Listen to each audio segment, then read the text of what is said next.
Yes, good morning, ladies and gentlemen. I again take this time to welcome you to my YouTube channel. Now, in respect to this, still, my name is Odongo Fred, a student at Gulu University. Now, in this topic too, our focus is going to be majorly on information sources. So, before we go to these information sources, we need to first understand what information sources are. So information sources, these are just, of course, places, materials from which information is obtained. In simple terms, you can just say these are sources where we get facts. Yeah, we get facts, we get data, knowledge, or we get even ideas from. And even examples here can be examples of information sources can be like the books, journal, and even websites. Now, ladies and gentlemen, in this source information, we are going to look at primary versus secondary sources. Now, in these primary and secondary sources, we shall see that this distinction is about, of course, the distance between the author and the event. Then, with primary sources, we're looking at the raw material created by witnesses or first-hand participants. So in this, we can find examples like diaries, original prints from a scene, raw lab data, photographs, legal documents, where we can even call it the constitution, or original artwork. Then, still we also have here the student tips, where you can use this when you want to make, of course, your own original analysis rather than relying on someone else's opinion. So that is about the primary sources. Then with the secondary sources, here we're looking at the interpreters, where they digest, analyze, and summarize primary data. Examples of secondary sources here, we shall talk about. We have things to do with history textbooks, biographies, news articles, analyzing a scientific study, or movie reviews. So all those falls under the secondary sources that we're talking about.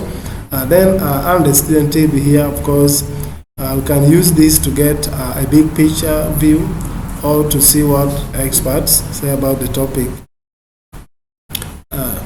So that is briefly about that. Then we shall again move to this other part.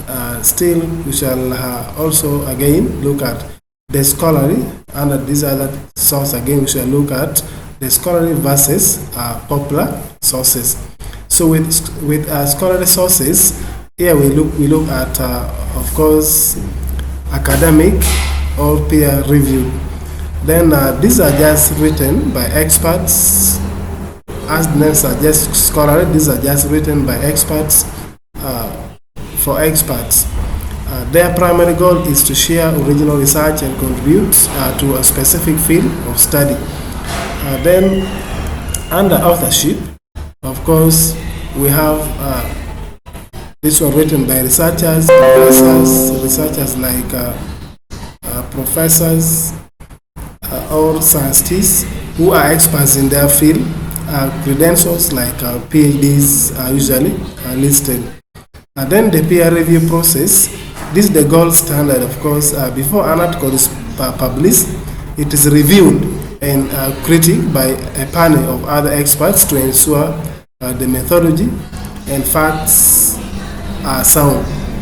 Then, of course, it always have like content and language, where they use jargon or technical language specific to the field. It usually includes, of course, a literature review, methodology, data, and conclusion. Then with appearance, of course, it is serious and plain. You will see charts, graphs, and data that are rarely any colorful advertisement or this other one here. So that is about that. Of course, with popular sources still, as I said, these are written by journals or staff writers for the general public. So their goal is to inform, entertain, or even persuade a broad audience. Then with authorship, it is normally written by the journalist or freelance writers, where these are professional writers but not necessarily experts in the subject they are writing about. So with the review process still, articles are checked by a professional editor for grammar, style, and general accuracy. But of course, with this one here, they do not go through peer review. So still on content and language, it is just written in plain and of course easy to understand language, where they often summarize or simplify, of course, complex topics. Then the appearance here, and appearance, there is eye visual appeal, includes glossary, photos, catchy headlines, and even many advertisements. This is how they make, of course, here you can say this is how they make money, of course. Then under reference, it rarely includes a formal bibliography. Of course, they might mention a person's name or a study in the text, but they do not provide a list of sources at the time. Then under the format types, of course, we have the format types like the containers, where it reminds students that a source can live in many different containers, and the container often dictates the depth of the information. Like even with the books, of course, it is best for a deep dive. If you need the whole history of a topic, you can just easily go there and you get it. Even still with periodicals, that is the journals, stock magazines that we talk about, you see that this one is just best for current or specific information. Like journals give you the latest specific research. Even with magazines, they can give you current events and trend, just like that. Then with the websites or social media, here we shall find that this one is majorly also best for immediacy, where it is great, of course it is great for breaking news, but requires the highest level of skepticism. Then with the government document, here, it is just best for unbiased statistics, and of course when it comes to official policy information. And finally, the last one here is multimedia.